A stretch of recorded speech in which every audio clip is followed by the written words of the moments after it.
नमस्कार. सकल संत विचार मंचाच्या वतीने आध्यात्मिक मराठी ग्रंथांचा आपण परिचय करून घेत आहोत. यामध्ये आज आपण श्री कृष्ण दयार्णव यांच्या हरिवरदा या ग्रंथाचा आपण परिचय करून घेणार आहोत. हा ग्रंथ 90 अध्याय आणि 42,000 ओव्या एवढा विस्तृत असा ग्रंथ आहे आणि त्याचा विचार किंवा ग्रंथाची तोंड ओळख म्हणूया ती आपल्याला एका तासात करायची आहे. हा ग्रंथ जो आहे तो संत साहित्याचे गाढे अभ्यासक डॉक्टर रा.ची. ढेरे यांनी संपादित केलेला आहे आणि तो 3 खंडामध्ये उपलब्ध आहे. तो जरूर सगळ्यांनी वाचावा, इतका तो सुंदर ग्रंथ आहे. मोठा आहे, वेळ लागेल हे मान्य आहे, पण तरी सावकाश वाचावा असं वाटतं. आणि त्यांचे जे वंशज आहेत, म्हणजे दयार्णव स्वामींचे जे वंशज आहेत ते डॉक्टर हेमचंद्र कोपर्डेकर यांनी या हरिवरदावरती आणि त्यांचे इतर जी काही स्फुटकाव्य वगैरे आहेत त्यांचा सगळ्याचा मिळून एक अभ्यास एका पुस्तकामध्ये मांडलेला आहे. त्यामुळे तोही आपल्याला हा ग्रंथ अभ्यासताना उपयोगी पडतो.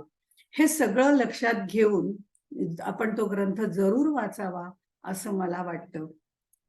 आता थोडीशी ग्रंथाच्या परिचयाची सुरुवात करते, पण तरी सुद्धा ते चरित्र आणि परिचय हे दोन्ही करून देत असताना आपण त्यांच्याच ओव्यांचा आधार घेऊन पुढे जाणार आहोत. आनंद संवत्सर हे शिवाजी महाराजांच्या राज्याभिषेकाचं वर्ष आणि शिवसमर्थ या दोघांच्याही स्वप्नपूर्तीचं वर्ष होतं. इथे त्यावेळेला महाराष्ट्र राज्य किंवा ज्याला आपण म्हणू महाराष्ट्र हा संपूर्णपणे जय जय रघुवीर समर्थ या गर्जनांनी भरलेला होता. शेकडो वर्ष गुलामगिरीमध्ये पडलेला हा आपल्या महाराष्ट्रामध्ये गोब्राह्मण प्रतिपालक असे शिवाजी महाराज, त्यांचं तेज, त्यांचं धर्मतेज, क्षात्रतेज हे सगळं झळाळत होतं. आणि या सगळ्या पार्श्वभूमीवरती या आनंद संवत्सरामध्ये या नरहरीचा म्हणजेच कृष्ण दयार्णव स्वामी यांचा विद्या विनय संपन्न असं ज्याला म्हणतात अशा घरामध्ये जन्म झाला. हे त्यांनी हरिवरदा हे खूप मोठं ग्रंथ लिहिण्याचं काम केलेलं आहे. दयार्णव स्वामींच्या चरित्राचा जर विचार केला तर कराडजवळ जे कोपर्डे गाव आहे तिथे आई बहिणाबाई आणि पिता नारायण दिवाकर, दिवाकर हे आडनाव आहे, तर नारायण दिवाकर यांना पहिला पुत्र झाला, त्याचं नाव त्यांनी जनार्दन असं ठेवलं. आणि त्यानंतर बहिणाबाईंनी अश्वत्थ वृक्षाला प्रदक्षिणा घालण्याचं व्रतच घेतलं होतं. एक तपानंतर त्या व्रताचं फळ म्हणून त्या घरामध्ये सोनियाचा दिवस आला आणि दिवाकर हे नाव सार्थ करणारं पुत्ररत्न तिथे त्या सात्विक कुळामध्ये जन्माला आलं. ते म्हणजे हे नरहरी. पण मातेचा वात्सल्यपूर्ण सहवास त्यांना काही फार लाभला नाही. नामकरणी नरहरी नामा ठेवूनी पाळिले संपूर्ण समा वत्सरांती कैवल्य धामा बहिणा देवी पावली असं त्यांनी म्हटलेलं आहे. म्हणजे वर्षभरात जेमतेम बहिणाबाईंना कैवल्य धामाची प्राप्ती झाली, म्हणजे त्यांना देवाज्ञा झाली. वडील नारायण भक्त जे होते ते व्रतस्थ होते, संयमी होते आणि त्या पद्धतीने जीवन जगणारे होते. बाई आता काय बघ,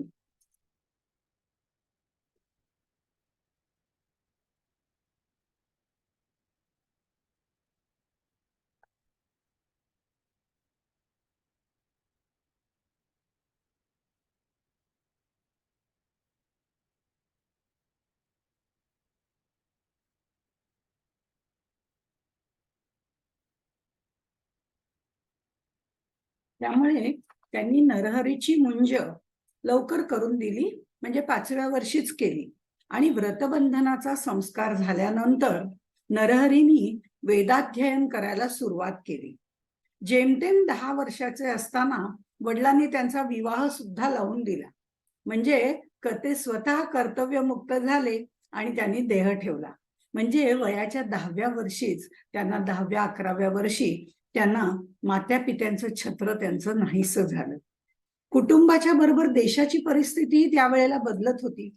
शिव आणि समर्थ म्हणजे शिवराय आणि समर्थ यांचंही निर्याण झालेलं होतं. सामान्य जनांना नष्ट आणि भ्रष्ट केलं जात होतं. आसमानी सुलतानी संकट जे म्हणतात त्याप्रमाणे येत होतं आणि कुटुंबाला तिथे राहणं जवळजवळ अशक्य झालं होतं. म्हणून त्यांचे जे ज्येष्ठ बंधू होते जनार्दन, त्यांनी त्यांच्या निर्णयानुसार त्यांनी अंबेजोगाईला म्हणजे जे देवीचं क्षेत्र आहे, योगेश्वरी देवीचं क्षेत्र आहे, तिथे स्थलांतर केलं. कारण तिथे राहणं त्यांना शक्य नव्हतं एकूण या सगळ्या परिस्थितीमुळे.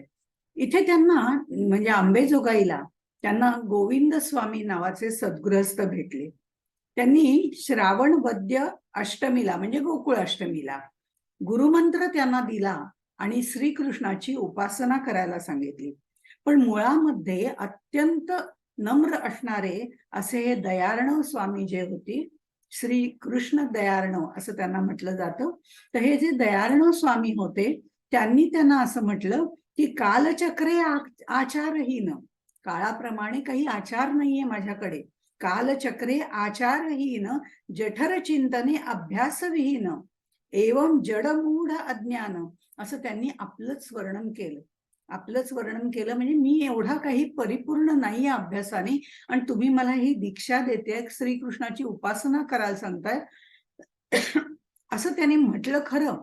पण सद्गुरूंना म्हणजे गोविंद स्वामींना त्यांच्याबद्दल पूर्ण खात्री होती. त्यांना ते तुझ्यावरचे संस्कार काय आहेत ते मला माहिती आहे, तुझा अभ्यास किती आहे ते मला माहिती आहे, तुझी भक्ती भावना प्रेम केवढं उत्कट आहे भगवंताविषयीची तुझी तळमळ मला माहिती आहे आणि शिवाय वडिलांपासून आलेली वेद परंपरा तुझ्याकडे आहे, त्याचाही अभ्यास तू केलाय. हे तू जरी मला सांगितलं नाहीस तरी मला नक्की माहिती आहे, म्हणून तर मी तुला या श्रीकृष्णाची उपासना करायला सांगतोय. आणि पुढे आणखीन त्यांनी जाऊन अशी भविष्यवाणी केली की तुझ पासूनी अभिष्ट कार्य, तुझ पासूनी अभिष्ट कार्य अमृतप्राय होईल, तुझ्या हातून खूप मोठं कार्य घडणार आहे, अशी सद्गुरूंची भविष्यवाणी होती. अंबेजोगाईला गुरुबोध झाल्यानंतर त्यांचा आध्यात्मिक प्रवास सुरू झाला. योगेश्वरीला वंदन करून कोरांना भिक्षा मागायला त्यांनी सुरुवात केली. त्यांनी योगेश्वरीचं अष्टक सुद्धा लिहिलेलं आहे आणि अन्यही त्यांची स्फुट प्रकरण आणि वाङ्मय बरचसं आहे. अंबेजोगाई इथे ते राहत होते त्यावेळेला मुकुंद राजांच्या समाधीजवळ ते निश्चितच काही क्षण गेले असणार किंवा तिथे त्यांनी बऱ्याच वेळा भेट दिली असेल आणि त्यामुळे मुकुंद राजांची आरती सुद्धा त्यांनी तिथे लिहिलेली आहे. आपण ज्या वेळेला मुकुंद राजांचं चरित्र बघितलं होतं त्यावेळेला श्री दयार्णव स्वामींनी लिहिलेली आरती सुद्धा बघितली होती. असं त्यांचं बरंच वाङ्मय आहे. असो, तर ही जी भिक्षा मागायचे ते कोरांना भिक्षा ज्या वेळेला मागायचे त्यावेळेला जय श्री कृष्ण दयार्णव अशी ती आरोळी देत असत. जसं जय जय रघुवीर समर्थ अशी समर्थ आरोळी देत असत, तशा पद्धतीने जय श्रीकृष्ण दयार्णव अशी आरोळी देत होती आणि आपोआपच लोक त्यांना दयार्णव या नावाने ओळखायला लागले. म्हणजे जसं समर्थ आपल्या सद्गुरूंना म्हणजे श्रीरामाला समर्थ म्हणून म्हणत असत आणि लोक त्यांना समर्थ म्हणायला लागले, तसंच भगवंताची श्रीकृष्णाची भक्ती करत असल्यामुळे त्या श्रीकृष्णाला ते दयार्णव म्हणत होते. दयेचा सागर असलेला असा श्रीकृष्ण असं त्यांना म्हणायचं होतं आणि त्याचा सेवक मी म्हणजे श्रीकृष्ण दयार्णवानुचर असं ते स्वतःला म्हणून घेत होते. पण लोकांनी त्यांनाच ते अभिदान देऊन टाकलं की श्री कृष्ण दयार्णव, श्री कृष्ण दयार्णव दीर्घवाणी कोरान्न काळी ऐकोनी जनी सद्गुरु स्वमुखे जनसज्जनी त्याची अभिवचनी ओ आळविले. मग तेच नाव त्यांना देऊन टाकलं. गुरुपरंपरेचा उल्लेखही त्यांनी त्याच्यामध्ये केलेला आहे हरिवरदा या ग्रंथामध्ये. कारण गुरुपरंपरेचा म्हणजे उद्धृत करणं ही त्या काळातली परंपरा होती आणि ती आजही परंपरा आहे की आपली गुरुपरंपरा सांगणं. आणि त्यामध्ये या गुरुपरंपरेचं वर्णन पहिल्या अध्यायातही आलेलं आहे आणि 90व्या अध्यायातही आलेलं आहे. आणि ते करताना खरं म्हणजे कृष्ण दयार्णवांची परंपरा जी नाथ परंपराच आहे, त्यामुळे तिथे आदिनाथापासून सुरुवात झालेली आहे आणि आदिनाथ, विरंची वगैरे अशी सगळी नावं घेत आदिनाथ, विरंची, नारद, दत्तात्रय, जनार्दन, एकनाथ. आता जनार्दन स्वामी आपल्याला माहिती आहेत, एकनाथ, लोकनाथ एकनाथ हेही आपल्याला माहिती आहेत. या एकनाथांचे शिष्य चिदानंद. ज्या वेळेला एकनाथ महाराज 11वा स्कंद लिहिण्याकरता काशी इथे गेले होते, त्यावेळेला या चिदानंदांची आणि त्यांचा दोघांचा परिचय झाला आणि त्यांनी त्यांना दीक्षा दिलेली आहे, शिष्य करून घेतलेलं आहे. एकनाथांचे शिष्य चिदानंद, चिदानंदांचे स्वानंद आणि त्यांचे गोविंद स्वामी, जे आपण आता बघितलं ते दयार्णवांचे सद्गुरू होते. म्हणजे एकनाथ, चिदानंद, स्वानंद, गोविंद, दयार्णव अशी ही सगळी परंपरा त्यांनी सांगितलेली आहे. आता या गुरुसेवेमध्ये असताना त्यांनी ज्ञानेश्वरी आणि गीता या दोन्हीचं पठण कायम केलेलं आहे.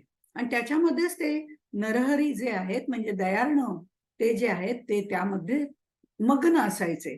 त्यांनी तपश्चर्याही सुरू केली होती आणि असं सगळं श्रीकृष्णमय जीवन जगताना गुरु समवेत ते 2 वर्ष उत्तर मानस यात्रेला गेले.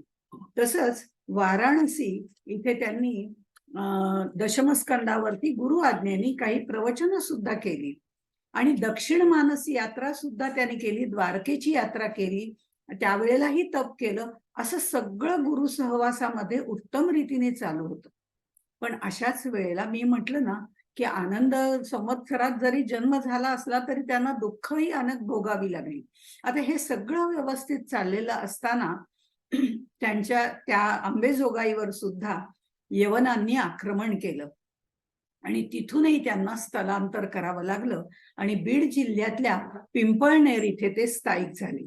तिथे झाल्यानंतर खरं म्हणजे स्थिरस्थावर होत आहेत तोपर्यंत त्यांच्या पत्नीचा स्वर्गवास झाला. त्यावेळेला त्यांचं वय फक्त 36 वर्षाचं होतं. त्यांना एक मुलगा आणि एक मुलगी पण होती. पण अग्निहोत्र घ्यायचं असेल तर ते पत्नीशिवाय घेता येत नाही हे माहिती असल्यामुळे गुरूंच्या आज्ञेनुसार अग्निहोत्र घेण्यासाठी त्यांनी दुसरा विवाह केला.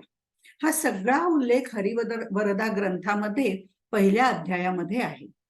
आता हे सगळं या काळामध्ये, यात्रा काळामध्ये त्यांनी विविध दैवत पाहिली, त्यांची दर्शनं घेतली, संत सज्जनांची संगती मिळाली, लोकरीती वगैरे पाहायला मिळाल्या आणि हे सगळं त्यांनी डोळसपणे पाहिलं.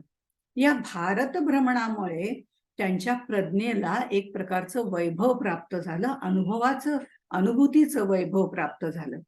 आणि पण हे सगळं घडत असताना दुर्दैवाने वयाच्या 42व्या वर्षी त्यांना रक्तपित्त तुळणेचा असं म्हटलेलं आहे, म्हणजे मला वाटतं महारोग वगैरे असं म्हणत असावेत, पण त्यांना रक्तपित्त तुळणेचा आजार झाला आणि हा अत्यंत दुर्धर रोग मानला जायचा, कारण त्यावेळेला त्याच्यावरती फारसं औषध नसे. पण तरी सुद्धा दयार्णव स्वामी आपल्या हरिचिंतनामध्ये, कृष्णचिंतनामध्ये मग्न होते. 9 वर्ष त्यांनी ही आजाराने होणारी पीडा सहन केली आणि वयाच्या 53व्या वर्षी म्हणजे नाथषष्ठीच्या उत्सवामध्ये पैठण इथे त्यांना एकनाथ महाराजांचा स्वप्न दृष्टांत झाला आणि त्यामध्ये त्यांनी भागवताच्या एका भागवताच्या दशमस्कंधावरती टीका करण्याचा आदेश दिला एकनाथ महाराजांनी. स्वतः एकनाथ महाराजांनी 11व्या स्कंदावर लिहिलेलं आहे आणि श्रीकृष्ण दयार्णव यांना मात्र स्वप्न दृष्टांत देऊन दशमस्कंदावर सांगितलं लिहायला, कारण त्यांची कृष्ण भक्ती त्यांनी ओळखली होती. श्रीमद भागवत याच्या दशमस्कंदावरती टीका करणारे यापूर्वीही काही जण होते. बहिरा जातवेद नामक एक कवी होऊन गेले, त्यांनी भैरवी टीका लिहिलेली आहे. त्याचप्रमाणे जनी जनार्दन यांनी सुद्धा ओवीबद्ध दशमस्कंद लिहिलेला आहे. वामन पंडितांची समश्लोकी सुद्धा आहे. अशा ह्याच्यामध्ये श्रीकृष्ण दयार्णव स्वामी यांनी या टीकेसाठी ओवी छंद वापरलेला आहे. ज्ञानेश्वर त्यांना सद्गुरूंच्या ठिकाणीच होते आणि ज्ञानाचा एका असलेले एकनाथ महाराज यांचा आदेश त्यांना होता, तो त्यांनी नम्रपणे स्वीकारला आणि तो स्वीकारताना या स्वप्न दृष्टांतामध्ये नाथ महाराज असं म्हणाले की या भागवत सेवेने शरीराच्या व्याधीपासून सुद्धा तुझी मुक्तता होईल. आणि मग म्हणजे खरं म्हणजे नाथांच्या समाधीनंतर 118 वर्षांनी दयाळन स्वामींना हा स्वप्नादेश झालेला आहे. आणि त्यांच्या हातून त्यांचे सद्गुरू जसे म्हणाले होते की तुझ्या हातून महान कार्य होईल, त्याप्रमाणे श्रीकृष्ण लीला गायनाचं महान कार्य त्यांच्याकडून झालं. अर्थात ही कथा सांगताना अनेक दिग्गज श्रोते तिथे उपस्थित होते. अर्थात त्याचा जर विस्तार केला तर आपल्याला वेळ पुरणार नाही. हे भयविस्तार होऊ नये त्याचा, म्हणून मी तिथेच थांबते. आणि हरिवरदेची सुरुवात झाल्यानंतर 2 वर्षांनी त्यांचे जे सद्गुरू होते गोविंद स्वामी यांनी महासमाधी घेतली. आणि पुन्हा एकदा दयाळन स्वामी वयाच्या 55व्या वर्षी पोरके झाले. दाही दिशा तुझ विण शून्य झाल्या, चित्त काही केल्या स्थिर नव्हे, अशा तऱ्हेने त्यांनी दुःख आपलं वर्णन केलेलं आहे. पण तरी सुद्धा कुठेतरी आंतरिक त्यांना प्रेरणा मिळत होती आणि व्याधींशी सामना करण्याचं बळ सुद्धा त्यांना मिळत होतं, मनोधैर्य मिळत होतं. आणि याचं वर्णन करताना ते असं म्हणतात, त्रिविध तापज्वरे तापले, भावबंधनी बद्ध झाले, मोक्ष इच्छिती मुमुक्षु भले, तीही घेतले औषध. हे जे मंत्र सामर्थ्याचं औषध आहे, हे जे मी लिहितोय, ही जी प्रेरणा आहे, जे माझ्या सद्गुरूंचं भविष्य आहे, या सगळ्याचं मला तिथे सहाय्य होत आहे. आणि पुढे जाऊन ते फार छान म्हणतात की सद्गुरु वैद्य धडपुडा देता उत्तम श्लोक गुणांचा काढा, होता भवरोगाच्या झाडा, केला रोकडा उपचार. सद्गुरु वैद्य धडपुडा आणि देता उत्तम श्लोक गुणांचा काढा. आता ह्याच्यामध्ये त्यांचे जे प्रधान शिष्य किंवा मुख्य शिष्य जे होते, म्हणजे जे हरिवरदेचे लेखनिक आहेत, ते उत्तम श्लोक त्यांचं नाव याच्यामध्ये आपल्याला दिसतं. देता उत्तम श्लोक गुणांचा काढा. इथे श्लेष त्यांनी साधलेला आहे. म्हणजे हा सगळा गुणांचा काढा मला त्यांनी दिलाय, हा जरी विचार असला तरी सुद्धा उत्तम श्लोक हे त्यांचे जे शिष्य होते त्यांचं इथे त्यांनी नाव गुंफलेलं आहे. त्याचं कारण ते हरिवरदेचे लेखनिक होते, उमरखेड येथल्या मठाचे मठाधिपती होते आणि मूळचे बीड निवासी होते.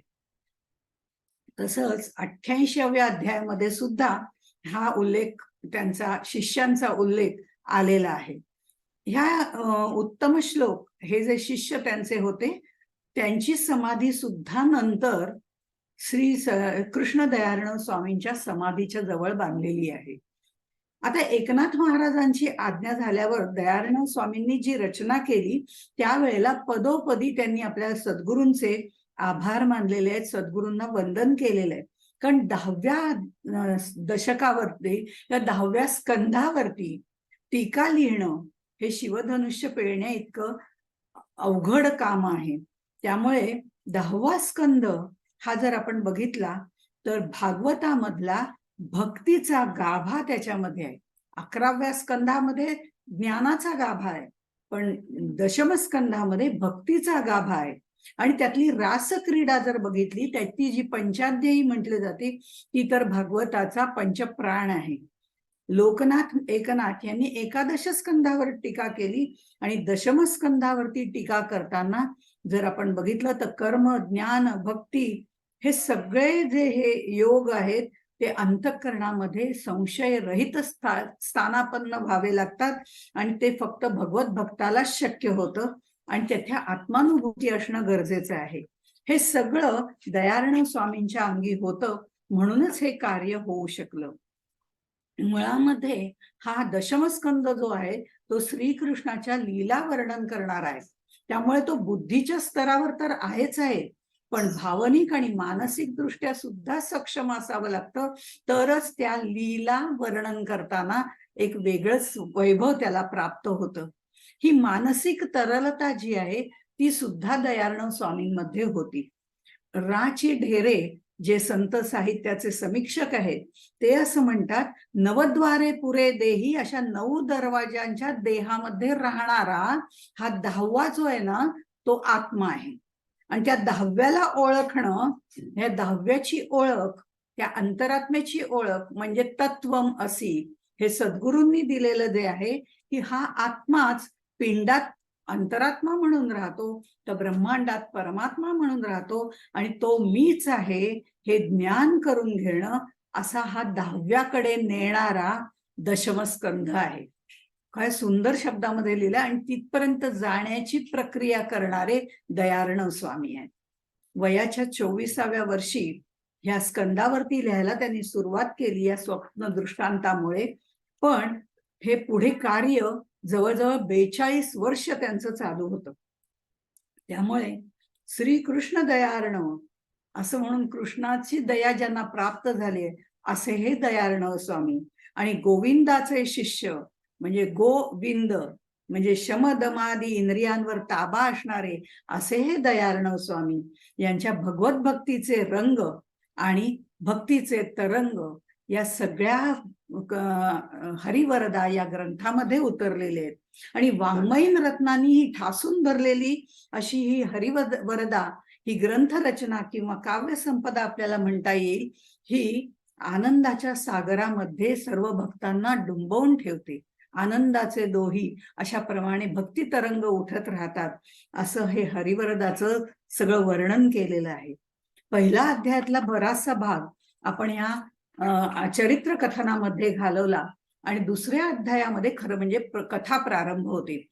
ह्या श्रीकृष्णाच्या कथा लीला हे आपल्याला सगळ्यांना वेळोवेळी भागवत ऐकतो तेव्हा आपल्याला माहितीचे आहेत. आपण ग्रंथाच्या दृष्टिकोनातनं फक्त त्या कथांचा उल्लेख करणार आहोत. तर ही कथा जी आहे ही इथे दुसऱ्या अध्यायामध्ये सुरुवात होते आणि तिथे देवकीच्या 6 बाळांची कंसाने केलेली हत्या, बलराम बंधू जो श्रीकृष्णाचा, बलराम दादा आणि माया आणि गोपालकृष्ण यांचे जन्म याच्यामध्ये आहेत. आणि हे जन्म सांगताना अधर्मी लोकांच्या नाशासाठीच माझा जन्म झाला आहे हा भगवंताचा उच्चार आहे. त्यासाठी आधी अधर्मी कोण हे मात्र हरिवरदामध्ये नमूद केलेलं आहे. मुख्य दैत्य तो अहंकार हे सांगताना त्यांनी सामाजिक दैत्यही सांगितलेले आहेत आणि आत्मिक दैत्यही सांगितलेले आहेत, जे आपल्या अंतरात्म्यामध्ये असतात, आपल्या आतमध्ये भरलेले असतात. अंतरात्म्यात नव्हे, आपल्या आतमध्ये शरीरात भरलेले असतात. मुख्य दैत्य तो अहंकार, त्याचे पक्षपाती जे विकार षड्विकार, त्याचा करीती अंगीकार तो दुराचार दुष्कृत्य. हे नमूद करताना आपण सुद्धा कसं वागावं हे त्यांनी उल्लेख केलेला आहे. आणि इथे गीतेतल्या आसुरी संपत्तीचा उच्चार केल्याची आठवण आपल्याला होते. त्यांच्या शास्त्राभ्यासाची खोली जर दर्शवायची म्हटली तर दुसऱ्या अध्यायामध्ये आपण जर बघितलं तर ओवी क्रमांक 280 ते 315 मध्ये कृष्ण आसनी शयनी भोजनी, कृष्ण गमना गमनी निवेशनी, कृष्ण आसनी शयनी भोजनी, कृष्ण गमना गमनी निवेशनी, कृष्ण भुवनी जीवनी दहनी, पवनी गगनी श्रीकृष्ण. इथे त्यांच्या वाङ्मयातला अनुप्रास आपल्याला लगेच लक्षात येतो.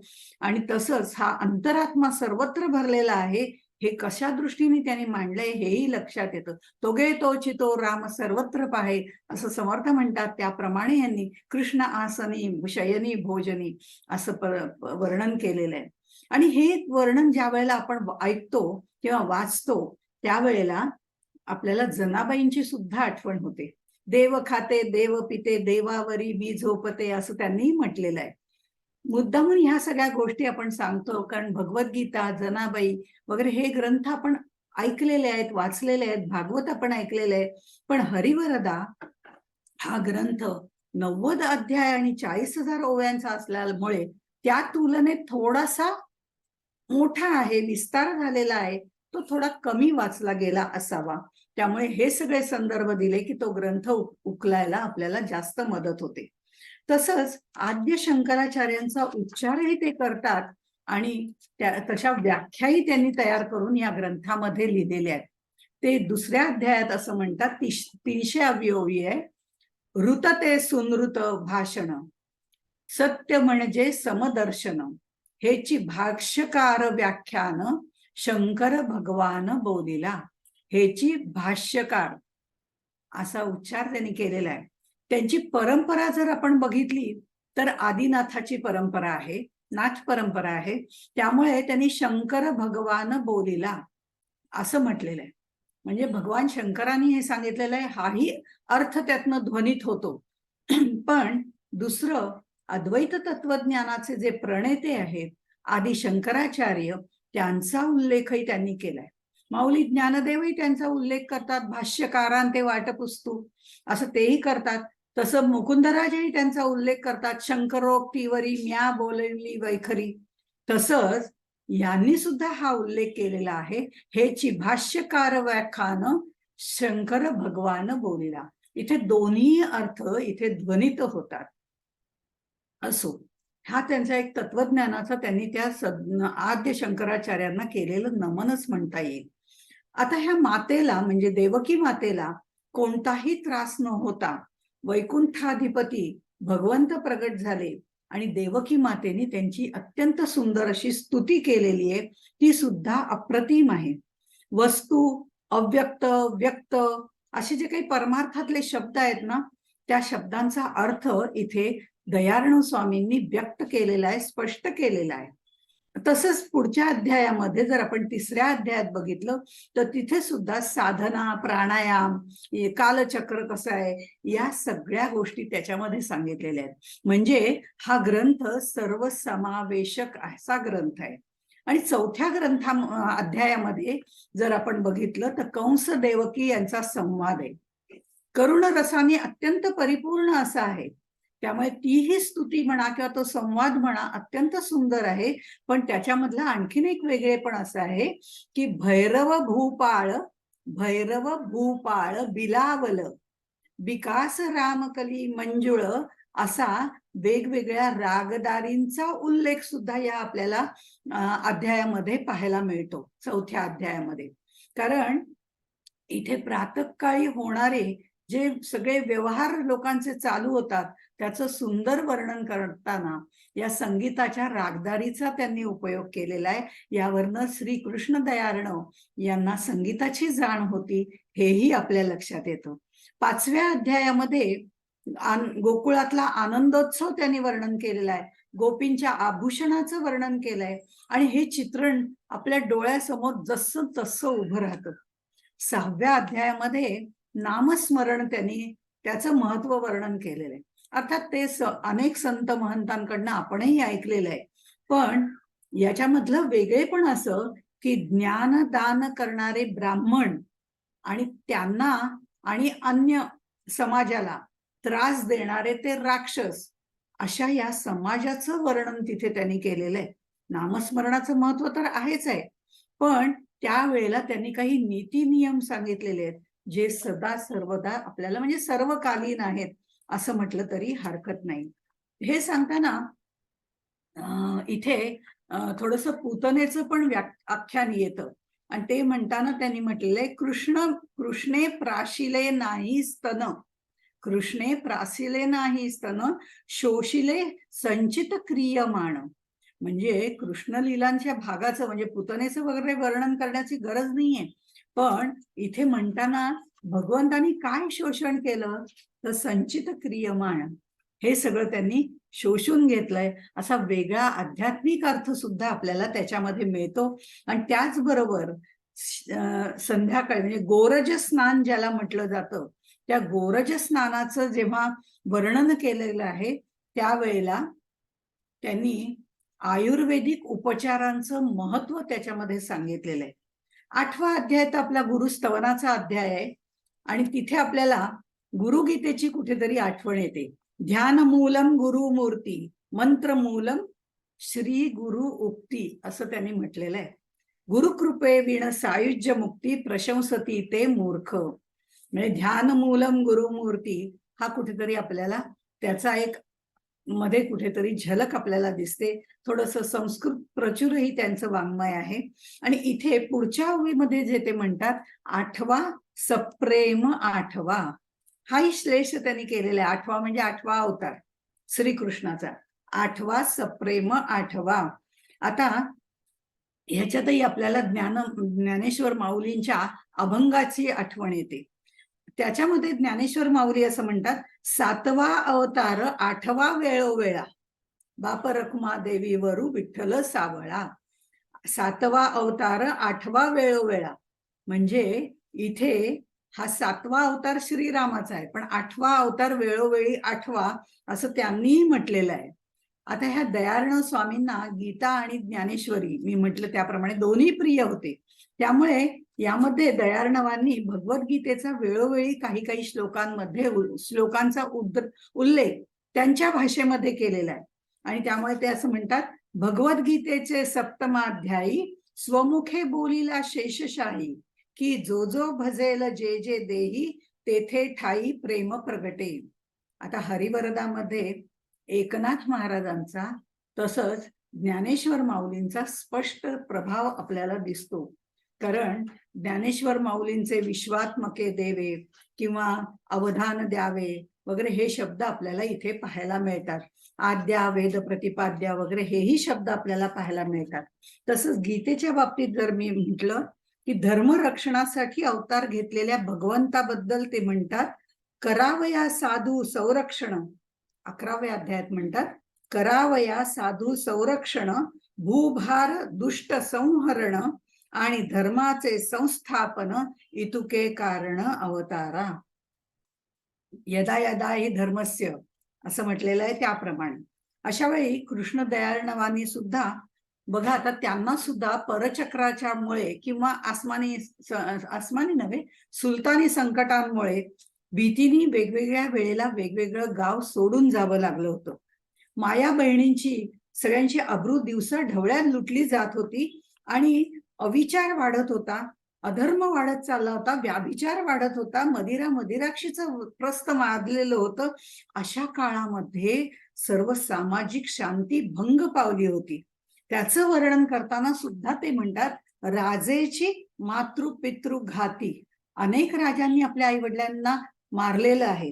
राजेची मातृपितृ घाती, तेथे प्रजांची कोण गती, कोण करी न्याय नीती अधपाती अवघे.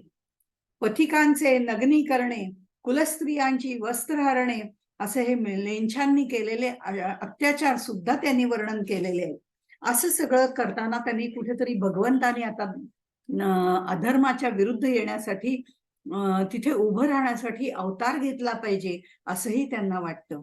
आणि हे सगळं करत असताना 9व्या अध्यायामध्ये आपण जर बघितलं तर श्रीकृष्णाचं स्तवन करताना, गुणवर्णन करताना जिथे जिथे श्रीकृष्णाची स्तुती आहे तिथे तिथे त्या वेगवेगळ्या व्यक्तींच्या तोंडून वेगवेगळ्या वेळी श्रीकृष्णाची स्तुती आहे.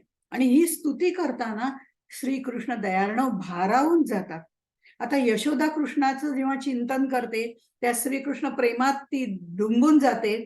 त्यावेळेला ज्यांचं आयुष्य श्रीकृष्ण प्रेमामध्ये गेलेलं आहे असे दयार्णव स्वामी म्हणतात, कृष्ण प्रेम वेडी कृष्णामृत गोडी, कृष्ण रूपी बुडी दिधली मने. असे त्यांनी वेगवेगळे म्हणजे स्तुती जी केलेली आहे ती सुद्धा एक वेगळाच विषय होईल असं वाटतं, की श्रीकृष्णाची वेगवेगळ्या लोकांनी केलेली स्तुती हा एक वेगळा सुंदर विषय होऊ शकतो. आणि ह्यामध्ये त्यांनी अनेक प्रकारच्या म्हणी घातलेल्या आहेत, वाक्प्रचार घातलेले आहेत आणि ते इतके चपलकपणे बसवलेले आहेत की आपल्याला ते मुद्दामून घातलेत असं वाटत नाही.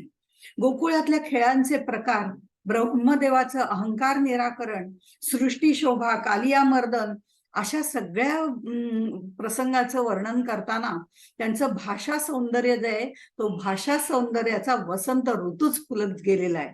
16व्या अध्यायामध्ये ते म्हणतात, कृष्ण पुसती तुरगा सुरगा, शशका मशका नागा नगा, भृंगा कुरंगा विहंगा, म्हणती श्रीरंगा देखिले.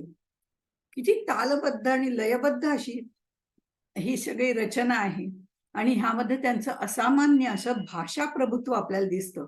तसंच मगाशी जी मी ओवी घेतली होती, नृत ते अनृत, ही जी ओवी आहे अशा ओव्यांमधनं संस्कृतचा प्रचंड प्रभाव, कारण त्यांचं संस्कृतचं वाङ्मयाचं वाचन, वेदांचं वाचन होतं, अभ्यास होता, त्यामुळे संस्कृतचा प्रचंड प्रभाव त्यांच्यावरती सुद्धा होता.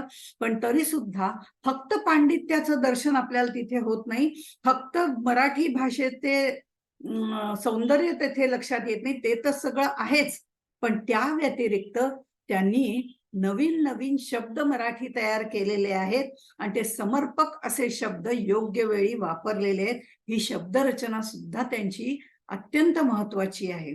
ज्ञानेश्वरांसारखं भाषा वैभव जे ज्याला म्हटलंय ते श्री कृष्ण दयार्णव स्वामींकडे होते. आणि काव्य शास्त्र यांच्या सगळ्यांच्या व्याख्या त्यांनी केलेल्या आहेत. आणि आणखीन एक गोष्ट त्यांनी म्हणताना असं म्हटलेलं आहे, नुल्लंघोनी शास्त्र मर्यादा न उच्चारोनी दोष निंदा जनांतरे नपवे खेदा ते संद्रुत वाक्य. आणि सत्यतेची भगवंत अशा पद्धतीने त्यांनी व्याख्या केलेल्या आहेत. आता डॉक्टर राजीव शेलार हे सुद्धा मोठे संत साहित्याचे अभ्यासक आहेत. त्यांनी तर असं म्हटलेलं आहे, त्यांच्या शब्दामध्ये सांगते की सर्व आध्यात्मिक शास्त्रांचं सार असलेली, भक्तिरसानी परिपूर्ण असलेली, रसांचा स्वाद वाचकांना देणारी, महाकाव्य या पदवीला लायक असलेली आणि परक्या भाषेचा संसर्ग कटाक्षाने टाळणारी अशी ही मराठी नूतन शब्दांची रचना करणारी अशी ही अलौकिक दिव्य रचना म्हणजे हरिवरदा आहे. ह्याच्यामध्ये सगळं आलं त्यांच्या वाङ्मयाबद्दल. आता 29 ते 33 हे जे अध्याय आहेत ते रासपंचाध्यायी ज्याला म्हटलं जातं त्याचे अध्याय आहेत. आणि ते तर म्हणजे भागवताचा प्राणच आहे. शरद ऋतू, निसर्ग शोभा, त्या पक्षीगणांचं सगळं काव्य पूजन सर्वाचं वर्णन करताना ते अगदी भारावून जाऊन त्यांनी ते वर्णन केलेलं आहे.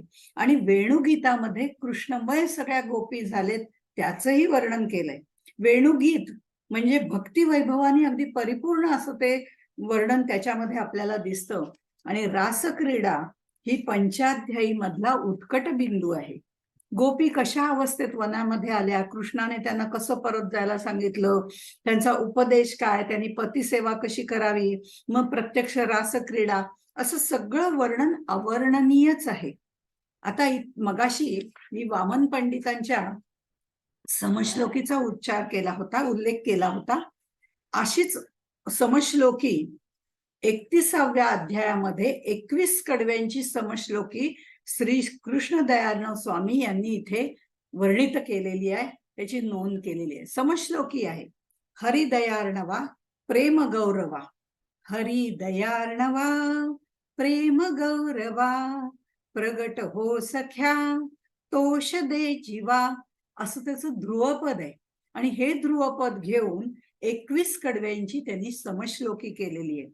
आता या सगळ्या रासक्रीडेचा पारमार्थिक अर्थ तर त्यांनी लिहिलेलाच आहे, पण त्याचबरोबर पारमार्थिक अर्थ लिहिल्याशिवाय रासक्रीडा पूर्णच होऊ शकत नाही.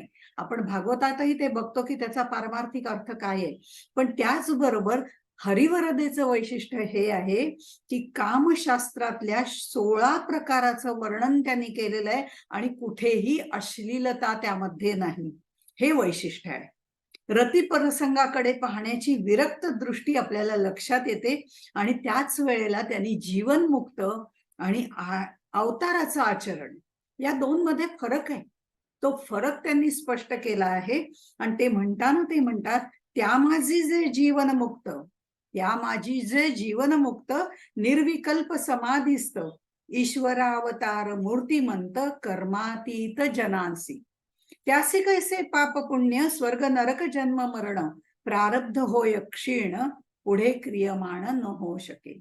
अत्यंत सुंदर अशी पंचाध्यायी झाल्यानंतर मग कृष्ण, नारद आणि कंस यांचा संवाद आहे, अक्रूराचं वर्णन आहे, अक्रूराची भक्ती आहे, त्यांनी केलेली कृष्णाची स्तुती आहे.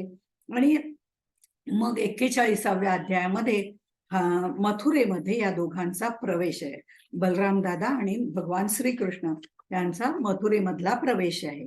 आता इथे मुष्टिक चाणूर युद्ध वगैरे किंवा कंसाचं संतप्त झाल्यावरचं वर्णन, त्याची ती विरोध भक्ती, हे सगळं 44व्या अध्यायामध्ये आहे. तवहा चैतन्य घन श्रीकृष्ण भये कंसासी करिता ध्यान, कृष्ण हस्तेशी पावला मरण, मिनला संपूर्ण कृष्ण रूपी. विरोध भक्ती करणाऱ्यांना सुद्धा, म्हणजे कंसाचं उदाहरण देऊन विरोध भक्ती करणाऱ्यांना सुद्धा श्रीकृष्णाने कसं सामावून घेतलं आपल्यामध्ये, ह्याचं वर्णन त्यांनी केलेलं आहे. 47व्या अध्यायामध्ये गोपी आणि उद्धव यांचा जो संवाद आहे, त्यामध्ये गोपींनी जी प्रार्थना केलेली आहे कृष्णाची, ती रोज आपण म्हणावी इतकी सुंदर आहे. तिथे संबंध श्रीकृष्णाचं वर्णन आहे. कृष्ण नामे अमुच्या वाणी, ही प्रार्थनाच आहे गोपींनी केलेली. कृष्ण नामे अमुच्या वाणी नित्य रंगोत हरी कीर्तन, हे आजही आपल्याला लागू पडतंय. कृष्ण नामे अमुच्या वाणी नित्य रंगोत हरी कीर्तनी, कृष्ण भावे रूप भगवत भजनी, तनु अर्चनी विलसतू, विविधा कल्याण रूप चरणी तीर्थी व्रती तपी दानी, अमुचा अनुराग कृष्ण चरणी वसो निर्वाणी मेळाविता. शेवटपर्यंत श्रीकृष्ण भक्ती करावी, त्याच्याच नामरूपामध्ये दंग होऊन जावं, असं सगळं त्यांनी सांगितलं. आणि नंतर आत्महितासाठी आचरण बोध कसा करायचा हे सांगून पूर्वार्धाची समाप्ती त्यांनी केलेली आहे. 49व्या अध्यायामध्ये त्यांनी 474 ते 485 या ओव्यांमध्ये पसायदान मागितलेलं आहे. आणि हे पसायदान जे आहे ते अत्यंत स्थितप्रज्ञ अवस्थेवर जाऊन त्यांनी मागितलेलं आहे. आणि या वेळेला त्यांच्या देहाची अवस्था बिकट होती, त्या शरीर क्षीण झालेलं होतं, पण तरी सुद्धा हे जर्जर असं वार्धक्य त्यांना आलेलं होतं, पण तरी सुद्धा उल्हासाची किरणं मात्र त्यांच्या शरीरामध्ये बागडत होती. आणि त्या वातावरणात त्यांनी हे जे पसायदान मागितलं, ते पसायदान मागताना आपल्यासाठी काहीच मागितलं नाही, ते जनहितार्थच त्यांनी पसायदान मागितलेलं आहे, मानवतेसाठी मागितलेलं आहे. आणि मग शके 1655-56 मध्ये, साधारण 56 मध्ये श्रावण वद्य अष्टमीला या पूर्वार्धाची सांगता झाली. त्यावेळेला 49 अध्याय पूर्ण झाले होते. आणि त्यानंतर 3 महिन्याच्या आतच हरिवरदाच्या उत्तरार्धाचा त्यांनी प्रारंभ केला. खरं म्हणजे सद्गुरूंचा वियोग झाला होता, अनेक संतांचा वियोग झाला होता, प्रकृती क्षीण झाली होती, पण उत्तरार्धात आपल्या हातून होईल का नाही हे सुद्धा त्यांना माहिती नव्हतं. किंबहुना काय होतंय कुणास ठाऊक असंच वाटत होतं. आणि अशा वेळेला सगळा भार सद्गुरूंवर टाकून त्यांनी पुढे लिहायला सुरुवात केली. अहंकाराचा वारा लागू नये असं जे म्हटलं जातं, तिथं अध्यात्माची पहिली पायरी आहे. आणि हे सर्व ग्रंथ पुढचा जो आहे तो सद्गुरु कृपेने झाला तर होईल, हे त्यांनी नम्रतेने कबूल केलेलं आहे. उत्तरार्धामध्ये जर आपण बघितलं तर श्रीकृष्णाचे विविध पैलू आपल्याला पाहायला मिळतात. जरासंधाचा मथुरेतला घातलेला वेढा, आता तो वेढा अध्याय 52 मध्ये आहे. तो जर आपण बघितला तर जरासंधाच्या प्रचंड वेढ्याला, म्हणजे सैन्याला जो त्यांनी वेढा दिला होता, त्याला भगवंताच्या सेनेनी लीलया चुकवलं हे सांगताना कुठेतरी त्यांना शिवरायाच्या गमिनी काव्याची आठवण झाली, हे आपल्याला ओव्या वाचताना लक्षात येतं. आणि नंतर हे द्वारकेची निर्मिती झाली, मुचुकुंदाचं चरित्र आहे. आणि हे द्वारका नगर निर्मिले ऐसे, त्या द्वारकेचं वर्णन करताना ते म्हणतात, द्वारका नगर निर्मिले ऐसे यथोक्त वास्तुशास्त्री जैसे, विश्वकर्म्याचे चातुर्य दिसे सर्व आपैसे जन नयना. म्हणजे हे सगळं त्यांनी द्वारकेचं पण वर्णन सुंदर केलेलं आहे. नंतर रुक्मिणी स्वयंवर त्यांनी लिहिलेलं आहे, पण ते लिहिताना ज्या एकनाथ महाराजांनी, श्रद्धेय एकनाथ महाराज, त्यांच्या दृष्टिकोनातून जर आपण बघितलं तर श्रद्धेय एकनाथ महाराजांचा अवमान होऊ नये म्हणून त्यांच्याच ओव्या, कारण रुक्मिणी स्वयंवर एकनाथ महाराजांनी पण लिहिलेलं आहे, आणि त्यांच्याच ओव्या श्रीकृष्ण दयाळन स्वामी यांनी जशाच्या तशा उद्धृत केलेल्या आहेत. कारण आपण लिहिल्यानंतर कुठेतरी ती तुलना व्हायला नको, किंवा आपण त्याच्यात कमी पडायला नको. आपण काही त्यांच्या इतके महान नाही, एकनाथ महाराजांनी इतके महान नाही, त्या कुठेतरी त्यात वेगळेपणा यायला नको असंही त्यांना वाटलं असेल, म्हणून त्या ओव्या रुक्मिणी स्वयंवराच्या जशान तशा इथे त्यांनी नोंदवलेल्या आहेत. आणि साधारण अध्याय 52 ते 54 असं ते रुक्मिणी स्वयंवर आहे, पण त्यातल्या काही मधल्या म्हणजे सुरुवातीच्या ओव्या, म्हणजे 52व्या अध्यायातल्या सुरुवातीच्या ओव्या आणि 54व्या अध्यायातल्या शेवटच्या ओव्या, अशा ह्या ज्या काय त्या मात्र काही ओव्या श्रीकृष्ण दयाळन स्वामी यांच्या आहेत. आता ह्या निरनिराळ्या प्रसंगामध्ये काही पारमार्थिक अर्थ आहेत, तेही त्यांनी लिहिलेत ते सुद्धा अभ्यासण्यासारखे आहेत. म्हणजे एकीकडे कृष्णाची लीला आणि एकीकडे त्याचा पारमार्थिक अर्थ, असं प्रत्येक वेगवेगळ्या ठिकाणी आपल्याला पाहायला मिळतं. अध्याय जो 16 पुढचा जो अध्याय आहे त्याच्यात 16 सहस्र नारींचं जे श्रीकृष्णाने सर्वांशी लग्न केलं असं म्हणतात, पण पाणी ग्रहण केलं असं म्हणतात. आणि नंतर 5 पाणी ग्रहण त्याची आणि जांबुवंती, सत्यभामा, रुक्मिणीशी आधीच झालेल्या अशा या त्याच्या अष्टनायिका, त्याचं वर्णन, विवाह कथा वगैरे त्यांनी वर्णन केले. थोडक्यात आपण असं म्हणूया भगवंताचा गृहस्थाश्रम त्यांनी वर्णन केलेला आहे. आणि हा गृहस्थाश्रम वर्णन करताना त्यांना असं त्या सगळ्या स्त्रियांना असं वाटतं, म्हणजे त्याच्या पत्नीला असं, पत्नी ज्या वेगवेगळ्या आहेत 5 पत्नी, जांबवंती, सत्यभामा, रुक्मिणी वगैरे, या सगळ्यांना असं वाटतं की हा फक्त माझ्याजवळच आहे. भगवान श्रीकृष्ण जे आहेत ते फक्त माझ्याजवळच राहतात, दुसऱ्या कोणीकडे जात नाहीत, असं त्यांना पण वाटतं.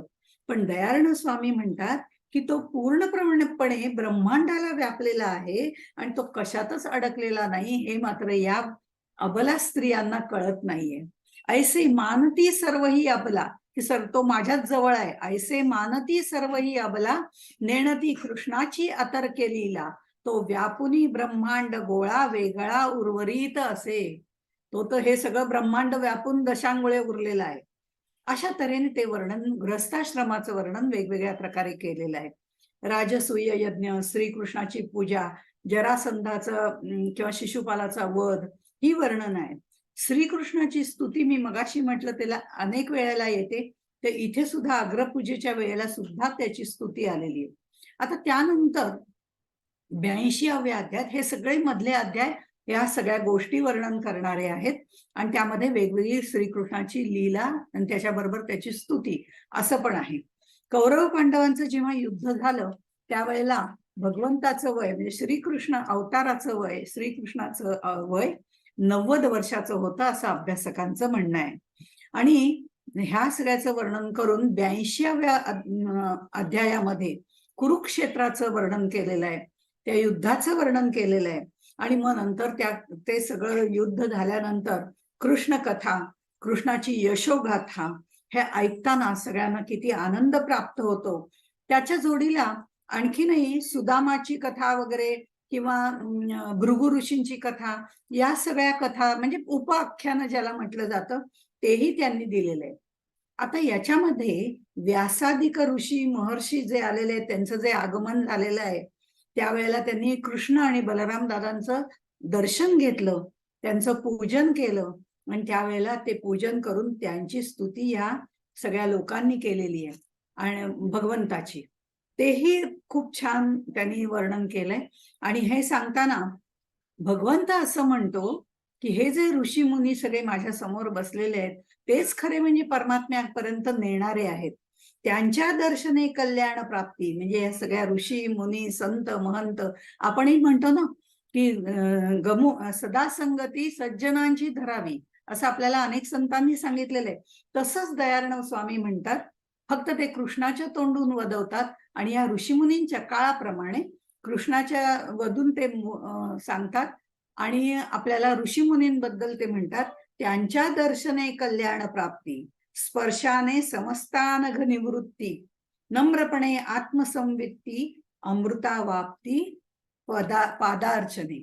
म्हणजे त्यांच्या चरणाचं दर्शन घ्या, त्यांचे चरण तीर्थ घ्या, त्यांना नम्रपणे प्रश्न विचारा, तुम्हाला जर काही अडीअडचणी आल्या अध्यात्म मार्गातल्या तर त्या विचारा आणि ह्याच्यामुळे आपली पाप सर्व नष्ट होतील आणि यांच्या कल्याणामुळे आपल्याला त्या आत्मतत्वापर्यंत जाता येईल, असं वर्णन श्रीकृष्णाने या सर्व ऋषी मुनींचं व्यासादिकांचं केलेलं आहे.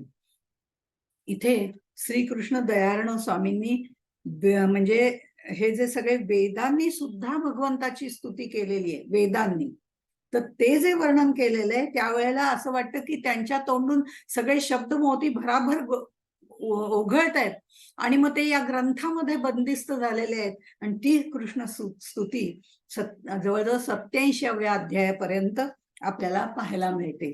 अशा तऱ्हेने या सगळ्यांची स्तुती, म्हणून मी मगाशी म्हटलं की कृष्णाने केलेली म्हणजे कृष्णाने केलेली या ऋषीमुनींची स्तुती आहे. पण ती सोडून दिली, ती आपण बाजूला ठेवली, तरी श्रीकृष्णाची केलेली स्तुती देवकीने केलेली आहे, यशोदेनी केलेली आहे, त्यानंतर म्हणजे अक्रूरानी केलेली आहे, उद्धवानी केलेली आहे, गोपींनी तर केलेली आहेच आहे. अशा सगळ्या लोकांच्या वेगवेगळ्या पद्धतीने त्या स्तरावरच्या भक्तीच्या त्या स्तुती आहेत. हे खरोखरी छान वाटतं वाचताना. त्या श्रीकृष्णाचं चरित्रच आपण वाचतो आणि ते वाचताना त्याचं रूप, भक्ती रसाने ओथंबलेलं रूप आपल्या डोळ्यासमोर उभं राहतं. अशा तऱ्हेने हे सगळं 87व्या अध्यायापर्यंत झाल्यानंतर शुकदेव आणि परीक्षिती यांचा संवाद येतो. त्यामध्ये भक्ती म्हणजे काय हे सांगितले आणि ती भक्ती म्हणजे काय ह्या संवादात्मक दृष्टिकोनातनं दयाळनाथ स्वामींनी लिहिलेलं आहे. आणि भक्तीमध्ये तर ते परिपूर्णच होते, पूर्ण सर्वस्व श्रीकृष्णाला अर्पण केलं होतं. आणि शुकदेव आणि परीक्षित यांचा तो संवाद आहे. आणि त्यावेळेला देवदेवतांची उपासना, आपण वेगवेगळ्या देवदेवतांची उपासना करतो. कोणाला हा देव आवडतो, कोणाला तो देव आवडतो, अशी वेगवेगळ्या देवदेवतांची आपण उपासना करत असतो. पण ही वेगवेगळ्या देवतांची उपासना करताना ती उपासना आपल्याला फक्त भक्ती नौकेमध्ये बसण्यापुरतीच उपयोगी पडते, असं स्पष्ट मत त्यांनी सांगितलेलं आहे. इथे पुढे ते म्हणतात की सद्गुरूंकडनं मार्गदर्शन घेऊन त्यांनी सांगितल्याप्रमाणे जर आपण भक्ती केली तर आपण भक्तीचे अधिकारी होतो. फक्त भक्ती रसाच्या नावेमध्ये बसण्यासाठी ती देवदेवतांची भक्ती उपयोगी आहे. हे गीतेत सुद्धा आपल्याला आलेलं आहे की वेगवेगळ्या देवतांना जे कोणी कोणी मागतात त्या देवता त्यांना देतात असं त्याला वाटतं, पण खरं म्हणजे मीच त्या देवतांना देत असतो आणि ते त्या देवता पुढे भक्ताला देत असतात. हेच वर्णन कुठेतरी इथे आपल्याला लक्षात येतं की ते दयाळनाथ स्वामी असं म्हणतात की ह्या देवदेवतांच्या पूजा उपासना या फक्त आपल्याला भक्ती नौकेमध्ये बसण्याकरता उपयोगी पडतात, पण सद्गुरूंकडून मार्गदर्शन घेऊन तशी भक्ती केली तर भक्तीचा अधिकारी होता येतं आणि या भवसागरातून पार पडता येतं. अशा रीतीने 87व्या ओवीपर्यंतचं लेखन म्हणजे अध्याय 87व्या अध्यायातलं सुद्धा 487 ओव्यांपर्यंतचं लेखन श्रीकृष्ण दयाळनाथ यांनी केलेलं आहे. आणि पुढचं जे सगळं वर्णन आहे म्हणजे 487 पासून पुढचं 87व्या अध्यायातल्या 487व्या ओवीपर्यंत यांनी केलं. आणि त्याच्या पुढचं जे वर्णन आहे ते त्यांचे लेखकू जे झालेले होते ते शिष्य उत्तम श्लोक यांनी केलं आणि त्यांनीच तो ग्रंथ पुढे पूर्ण केला. आणि त्याचा उल्लेख त्यांनी 88व्या अध्यायामध्ये केलेला आहे, 30 ते 44 या ओव्यांमध्ये. आता हे लेखन करताना सुद्धा जर आपण बघितलं तर 88व्या अध्यायाचं जे लेखन आहे ते करताना सुद्धा वारंवार त्यांनी माझे सद्गुरू दयाळनाथ स्वामी जे आहेत ते माझ्याकडनं करून घेत आहेत असंच त्यांनी म्हटलेलं आहे. जसं दयाळनाथ स्वामी म्हणत होते माझे सद्गुरू गोविंद स्वामी हे माझ्याकडनं करून घेतात. ही जी सगळी मंडळी आहेत ना, जी भक्तिपदाच्या उच्च स्तरावर गेलेली आहेत, ही सगळी मी करूनी अकर्ता याप्रमाणेच वावरत असतात. मी तो फक्त लेखणीचे काम केले असं म्हणतात. त्यामुळे इथे कुठेही आपला अहंकार ते डोकावूच देत नाहीत. हा त्यांचा मोठेपणा आहे. दयाळनाथ स्वामींनी आमच्याकडनं करून घेतलं असा उल्लेख त्यांचे शिष्य उत्तम श्लोक करतात. आता ह्या वेळेला 88व्या ह्याच्यामध्ये परीक्षितीने विचारलेला प्रश्न खूप छान आहे. तर ते परीक्षित असं विचारतात की स्वतः स्मशानात राहणाऱ्या शिवाचे जे भक्त आहेत, स्वतः स्मशानामध्ये राहणाऱ्या शिवाचे जे भक्त आहेत ते मात्र वैभवामध्ये राहतात. आपण बरेच राजे वगैरे जे आहेत किंवा अनेक राक्षस आपण बघतो शिवभक्त आहेत ते सगळे वैभवामध्ये राहतात, पण लक्ष्मीपती विष्णू जो आहे त्याचे भक्त मात्र दारिद्र्यात असतात. असं का बरं? त्यावेळेस शुकदेवांनी उत्तर देताना असं दिलेलं आहे की शिव हा मायायुक्त आहे, त्रिगुणात्मक आहे, मग ते 16 विकार वगैरे असं त्यांनी ते सगळं उत्तर दिलेलं आहे.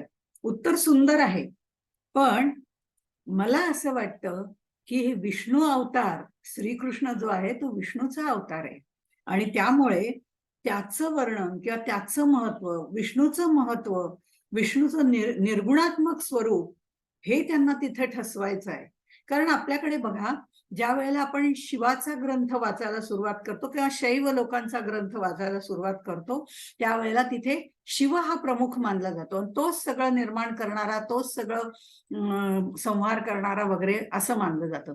तर वैष्णवपंथी लोक आहेत ते सगळं विष्णूला मानतात किंवा कृष्ण उपासक, राम उपासक, हे जे सगळे त्याचे अवतार आहेत विष्णूचे, ते म्हणतात विष्णू सगळ्यामध्ये श्रेष्ठ आहे. आणि देवीचं वर्णन करणारे जे आहेत किंवा देवीचं महात्म्य ज्यांच्या फॉलो करणारे जे लोक आहेत ते देवी सगळ्याची निर्माती आहे, शक्ती सगळ्याची निर्माती आहे असं वर्णन करतात. ह्यामध्ये गैर काहीच नाही. आपल्या आपल्या दैवताला श्रेष्ठत्व देण्याचा प्रघात आहे. त्याप्रमाणे इथे लक्ष्मीपती विष्णूचे भक्त दारिद्र्यात का राहतात असा हा वरवर व्यावहारिक प्रश्न जरी वाटला तरी श्री विष्णू हे निर्गुण स्वरूप कसे आहेत याचं महत्व त्यांनी इथे वर्णन केलंय. तसंच भृगूच्या कथेमध्ये आपण बघतो की शंकर म्हणजे ब्रह्मा विष्णू महेश यांच्यामध्ये श्रेष्ठ कोण, तर हे सांगताना सुद्धा त्यांनी असं म्हटलंय की विष्णू श्रेष्ठ आहे. आणि ही भृगूच्या गोष्टींमध्ये त्यांनी सांगितलं. खरं म्हणजे वैष्णव, शैव, शिव, विष्णू, देवी कोणी श्रेष्ठ नाही, कोणी कनिष्ठ नाही, जो तो आपापल्या जागी योग्यच आहे हे सांगण्याकरता फक्त त्यांनी इथे ते वर्णन केलं असावं. त्यांनी म्हणताना म्हटलंय की शिव हा मायायुक्त आहे म्हणजे त्रिगुणात्मक आहे, त्याच्यापासून 16 विकार निर्माण झाले. 16 विकार म्हणजे मन, 10 इंद्रिय आणि पंचभूत यांचं हे शरीर आहे, त्याच्यात विकार निर्माण झाले. त्या विकारांमुळे वेगवेगळ्या देवतांची उपासना केली जाते आणि त्या वेगवेगळ्या देवता वेगवेगळी फळं देतात. पण श्रीहरी केवळ निर्गुण आणि साक्षी आहे, त्याची उपासना करणारा या सर्व गुणांपासून अलिप्त असतो म्हणून तो निर्गुणाला जाऊन मिळतो. असे हे आमचे भगवान विष्णू आहेत असं त्यांनी म्हटलेलं आहे. आता ह्याच्यात आणखीन एक गंमत अशी आहे की यज्ञ समाप्तीनंतर सुद्धा हाच प्रश्न युधिष्ठिराने भगवान श्रीकृष्णाला विचारलेला उल्लेख अध्याय 88 मध्ये आलेला आहे. इथेही त्यांनी वेगवेगळ्या प्रकारची उत्तरं दिलेली आहेत की भोगांचा उपभोग घेणं म्हणजे प्रवृत्ती म्हणजे काय, शम करोती शंकर म्हणजे निवृत्तीचं काय आहे वगैरे अशा पद्धतीने त्यांनी उत्तरं दिलेली आहेत. आता हा उत्तरार्ध लिहिताना दयाळन स्वामींची प्रकृती क्षीण झाली होती. सतत 6 वर्ष पूर्ण त्यांनी ह्या ग्रंथाच्या म्हणजे उत्तरार्धाबद्दल बोलतेय मी, हे ग्रंथ लिहिण्याचं काम केलं आणि जवळजवळ तो खरं म्हणजे शेवटापर्यंत नेलेला होता. मार्गशीर्ष शुद्ध पंचमी म्हणजे दयार्णवांनी त्या दिवशी आपलं अस्तित्व जे आहे ते विलीन केलं, म्हणजेच ते समाधिस्थ झाले. त्यापूर्वी त्यांनी आपला जो शिष्य होता उत्तम श्लोक याला सांगितलं होतं की ग्रंथपूर्ती तूच करायची आहे. आता ग्रंथ थोडासाच राहिलेला आहे, तो तू पूर्ण करायचंय. नाथ महाराजांच्या, एकनाथ महाराजांच्या भावार्थ रामायणाचा शेवट किंवा शेवटचं लेखन गावबानी केलं असं म्हटलं जातं. तसंच इथे उत्तम श्लोकांनी श्रीकृष्ण दयार्णव यांच्या हरिवरदेचे शेवटचे म्हणजे 88, 89, 90 हे श्लोक हे अध्याय त्यांनी लिहिलेले आहेत. इथे त्यांची जेव्हा त्यांनी समाधी घेतली, श्रीकृष्ण दयार्णव स्वामींनी समाधी घेतली, त्याचंही उत्तम श्लोक यांना अत्यंत दुःख झालं आणि गुरु वियोगाचं जे दुःख होतं त्या विमनस्क अवस्थेमध्ये किंवा त्या दुःखाच्या अवस्थेमध्ये लिहिणं कठीण झालं. आणि त्यावेळेला ते म्हणले की माझी बुद्धीच काही चालत नाहीये, आता मला काय लिहावं हे काही सुचत नाहीये, कारण मी आता सद्गुरूंच्या वियोगामध्ये मला काही समजत नाहीये की मी काय लिहावं. खरं तर थोडं लिहायचं आहे आणि तू लिही असं त्यांनी सांगितलंय. हे सगळं त्यांनी सांगितलं आणि म्हणताना ते असं म्हणतात त्यावरी सगुण वियोगे खेद, त्यावरी सगुण वियोगे खेद, करुणी जाहलो मतिमंद, द्विमासानंतर पुन्हा विशद स्वप्नी अनुवाद केला. द्विमासानंतर 2 महिने झाले मी काही करू शकलो नाही, त्यावेळेला स्वप्नात येऊन मला माहितीये की मला सद्गुरूंचा सगुण वियोग झालेला आहे, ते माझ्या स्थानी स्थिर आहेत किंवा ह्या चराचरामध्ये ते तत्व भरलेलं आहे, हे सगळं मला माहिती आहे. पण तरी सुद्धा मी लिहू शकत नाही. हे बघितल्यानंतर द्विमासानंतर पुन्हा विशद स्वप्नी अनुवाद केला. त्यांनी पुन्हा स्वप्नात येऊन मला निशंक केलं आणि सांगितलं की आता तू मात्र लेखन लिहायला सुरुवात कर, कारण आपल्याला ग्रंथ पूर्ण करायचा आहे. हा चंद्र जसा अनेक योजने दूर असतो तरी सुद्धा अमृताची वृष्टी आपल्यावर करत असतो, तसे हे ज्ञान घन माझे जे सद्गुरू आहेत त्यांनी मला ही स्फूर्ती दिलेली आहे आणि तेच माझ्या वाणीचं माध्यम झालेले आहे, असंही त्यांनी विनयाने म्हटलेलं आहे. आणि मार्गशीर्ष शुद्ध पंचमी म्हणजे 1665ला 62ला त्यांनी दयाळन स्वामींनी समाधी घेतली, शके 1662. आणि 1665ला दयाळन स्वामींच्या समाधीनंतर 3 वर्षांनी हा ग्रंथ त्यांच्या शिष्यानी पूर्ण केला. कृष्ण चिंतनात मग्न असलेल्या या दयाळन स्वामींनी सर्व आपलं जीवन पूर्ण अर्थाने त्यांचं कृतार्थ झालं जेव्हा ते ग्रंथ पूर्ण झाला त्यावेळेला. आणि हे ग्रंथ पूर्ण झाल्यानंतर ते पूर्णपणे कृतार्थ झाले आणि समाधीस्थ जरी असले, तत्वरूपाने अजूनही आपल्यामध्ये असले, आजही त्यांची उदाहरणं त्याच्या पुढच्या पिढीतले अनेक लोक म्हणजे त्यांच्या पुढच्या म्हणजे किंवा समकालीन जे आहेत, नामदेव महाराज आहेत किंवा आणखीनही मोरोपंत आहेत, असे अनेक लोक त्यांचं उदाहरण देतात आपल्या ह्याच्यातनं. अशी त्यांची उदाहरणं म्हणजे त्यांच्या ग्रंथरचनेबद्दल उदाहरणं देतात. असे हे दयार्णव स्वामी जे आहेत ते 62ला म्हणजे 1662 शके त्यावेळेला समाधीस्थ झाले आणि 65ला हा ग्रंथ पूर्ण झाला. या कृष्ण चिंतनामध्ये मग्न असलेल्या दयार्णव स्वामींचं जीवन कृतार्थ झालं असं मी म्हटलं आणि त्यांच्या शब्दामध्ये हा समारोप करताना मी पुन्हा असंच म्हणेन, संता श्रोत्या लोटांगण, संता श्रोत्या लोटांगण घालोनी मागितो हेच ज्ञान, निंदा द्वेष विसर्जुन कृष्ण कीर्तन परिसावे, कृष्ण कीर्तन परिसावे. ह्या संत महंत या सगळ्यांना लोटांगण घालून केवळ आणि केवळ श्रीकृष्ण चरित्र ऐकावं आणि हेच दान मी त्याच्याकडे मागतोय आणि निंदा द्वेष वगैरे हे सगळं सोडून द्या आणि कृष्ण कीर्तनामध्ये आपलं जीवन कृतार्थ करा असं त्यांनी सांगितलंय. घालुनी मागितो हेची दान, निंदा द्वेष विसर्जुन कृष्ण कीर्तन परिसावे. असंच कृष्ण कीर्तनामध्ये आपणही मग्न राहूया अशी सर्वांना विनंती करून मी इथेच थांबते.